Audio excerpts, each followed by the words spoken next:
The first lowrider I built taught me a lot, mainly because of what I did wrong. Back then, I had the vision, but I didn't necessarily have the knowledge, the plan, the patience, or the wallet. In this video, I'm breaking down what I did wrong, what I would never do again, and what you should watch out for if you're building one for yourself. The first thing that I got wrong was not having a plan or a budget in place. This was especially a bad idea because it was around the time that I was starting my first business or first body shop. And to say that funds were limited would be an understatement. Let me give you some context here. The car was my first car that I had ever bought. It was my 1974 Monte Carlo Landau. It was a running, driving car with spokes and working hydraulics. The motor was a little tired. It was a 350, but it was maintained and probably would have lasted me a few more years of cruising. All that car really needed was the hydraulic setup cleaned up and gone through, and maybe some new batteries and some pump racks.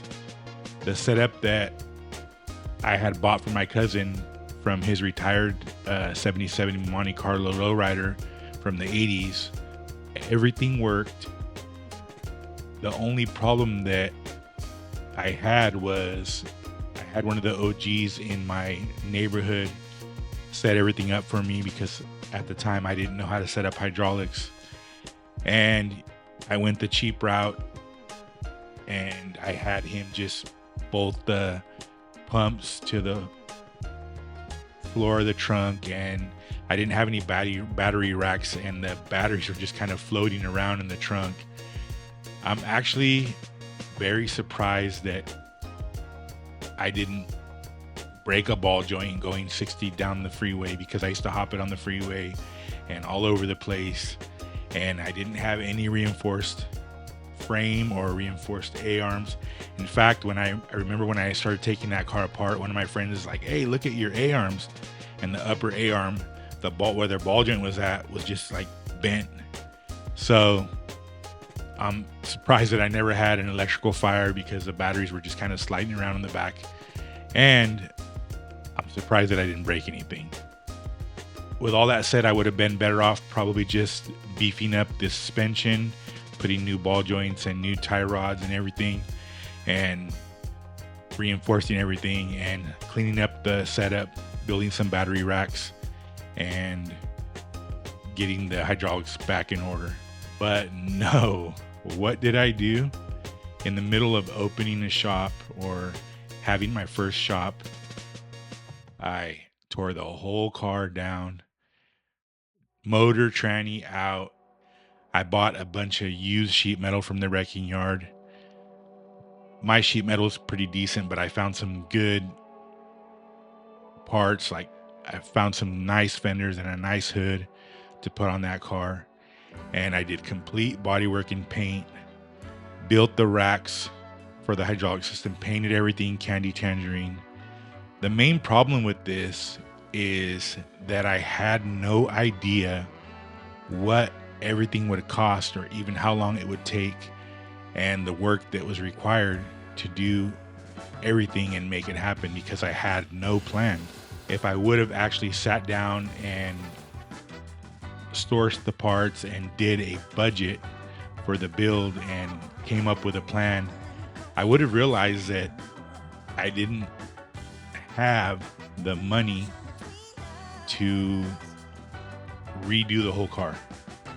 Being in this business of building and customizing and restoring cars, I've seen this happen to so many people where the budget doesn't match the vision or the dream in their head, and they end up having to stop, whether it be 25% of the way into the build, 50%, or even 75%, and never actually finish the build.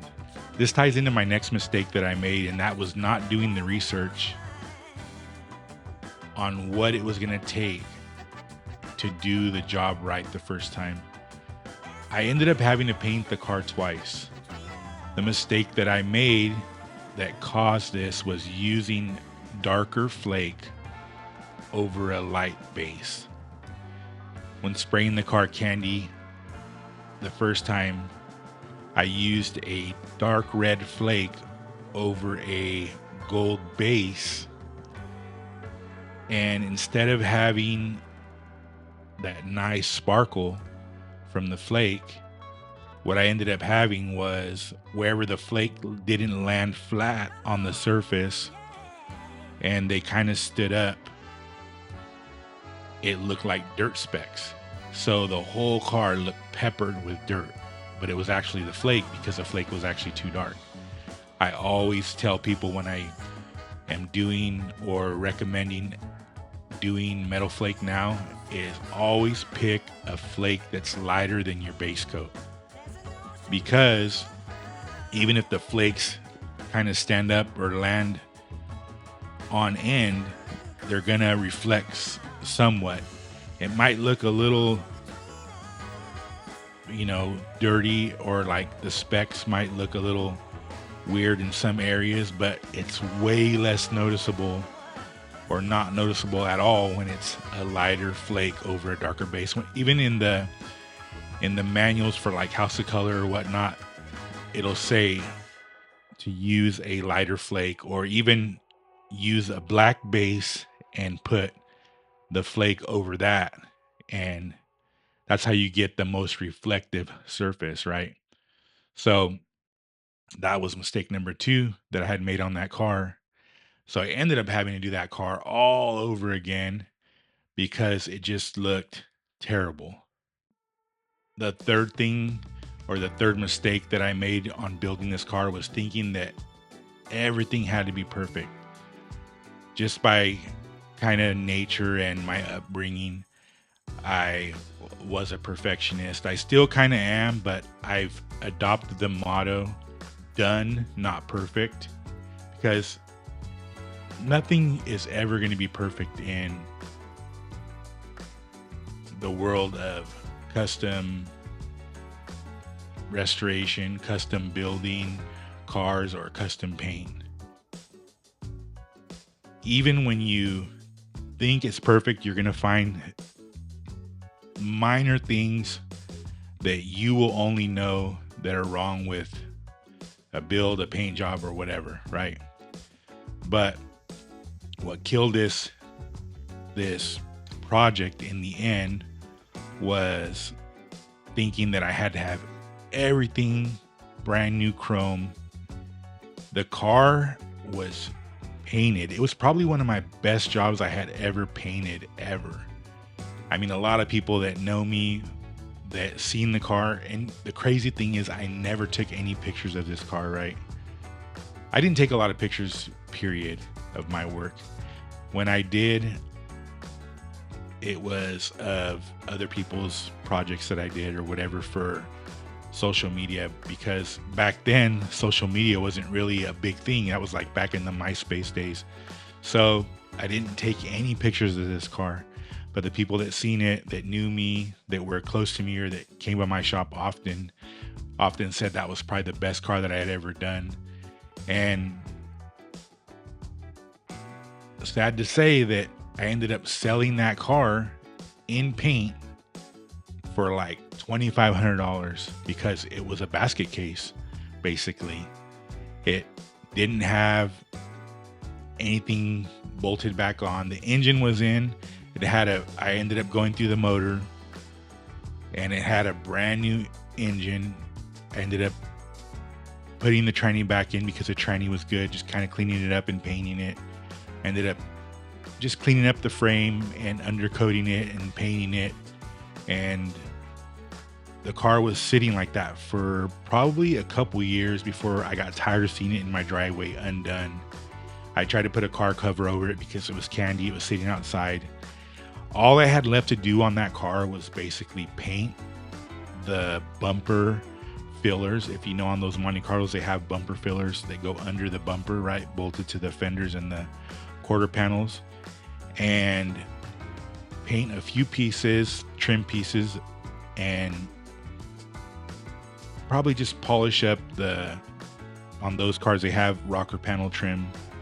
Probably just polish those up, clean them up a little bit, and put it back together. But in my mind, because the car came out so nice on the paint job, I was like, no, I have to have new chrome. Instead of just putting everything together and putting the bumpers on and everything on that car and driving it, I had it in my head that it had to be the perfect car that had to represent my shop in the right way. And in some ways, some people might say, yeah, you have to have a perfect chrome and all that.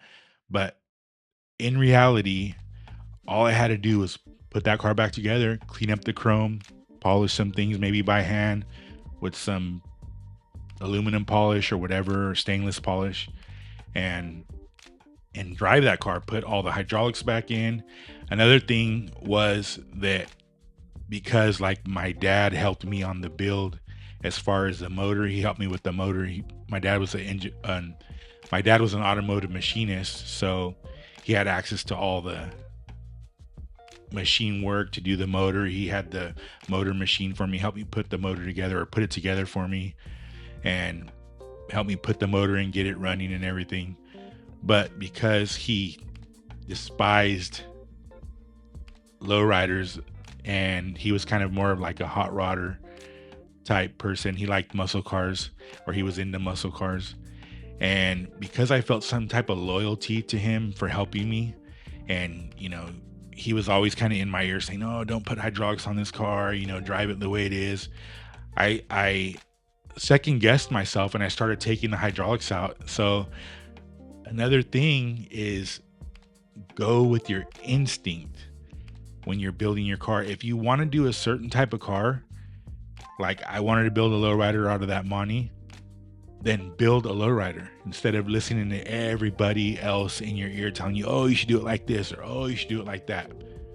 I had 13-inch gold road stars for that car, and I ended up selling those for like 1,500, and I ended up selling the car for 2,500 with a basically, back in those days, a $15,000, $20,000 paint job.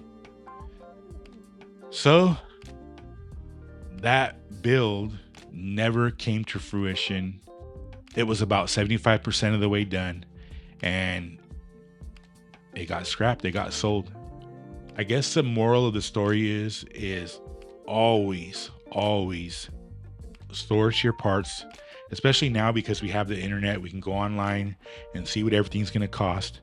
Source your parts, find out what it's going to cost you, and if you can't afford it, or if you can only afford an upgrade, do not tear your car down and try to redo the whole thing if you can't afford to do it. That car, I would have been better off just, like I said, doing the hydraulics, maybe doing the top end of the motor or something like that. The motor was tired, but maybe doing some head work on it, or just maintaining the motor for maybe another couple years or a year or whatever. I didn't drive that car much because it had hydraulics. I drove it on the weekends, and I drove it to go cruising and doing things like that, but it wasn't like my everyday driver. I had other cars to drive. So like I said, that car probably would have lasted me another couple years, just going through the things that were there and upgrading the things that were there already, and maybe changing the wheels or changing the look, or having it pinstriped or something to make it my own and make it kind of new again, or refreshed, right? So knowing what I know now, I would never go into a build without a plan. Hopefully this video helps you realize how important it is to have a plan and a budget when it comes to building your first ride, or your second ride, or even your third ride. If you got some value or entertainment from this video, please consider subscribing to the video. It's free and it helps me grow the channel, and it helps me bring you more videos.